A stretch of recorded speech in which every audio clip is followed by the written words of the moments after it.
அனைவருக்கும் வணக்கம். Welcome to my channel. இன்றைக்கி நம்ம சேனலில் ரெஸ்டாரண்ட் ஸ்டைல் மஷ்ரூம் கிரேவி பண்ணுறது எப்படின்றத பார்க்கலாம் வாங்க. அதுக்கு ஒரு குக்கரை காய வச்சு 2 ஸ்பூன் எண்ணெய் 2 ஸ்பூன் நெய் விட்டு சோம்பு பட்டை கிராம்பு அன்னாச்சி பூ எல்லாம் போட்டு அதில் தாளித்து பொடியாக வெட்டின பெரிய வெங்காயத்தை அதில் போட்டு நல்லா வதக்கிக்கோங்க.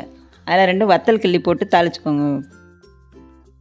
தேவையான மசாலா அரைக்கிறதுக்கு பக்கத்தில் ஒரு வானலியை காய வச்சு அதில் 1 ஸ்பூன் எண்ணெய் ஊற்றி போட்டு சின்ன வெங்காயம் 2 தக்காளி இஞ்சி பூண்டு போட்டு நல்லா அதை வதக்கி ஒரு மிக்ஸி ஜாருக்கு மாற்றி அதில் 1/2 ஸ்பூன் மஞ்சத்தூள் 1 ஸ்பூன் வத்தப்பொடி 1 ஸ்பூன் மல்லித்தூள் 1/2 ஸ்பூன் கரம் மசாலா ஸ்பூன் தயிர் அதில் விட்டு கொஞ்சம் போல் அதுக்கு அந்த மசாலாவுக்கு தேவையான உப்பை போட்டு நல்லா மையாக அரைச்சிக்கோங்க.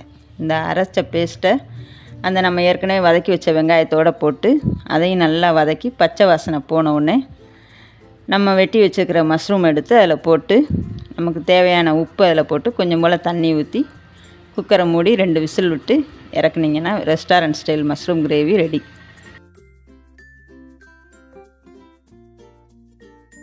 வீடியோ பிடிச்சிருந்தா மறக்காமல் லைக் பண்ணுங்கள், ஷேர் பண்ணுங்கள், கமெண்ட் பண்ணுங்கள். இந்த நம்ம சேனலுக்கு ஒரு சப்ஸ்கிரைப் பண்ணுங்கள்.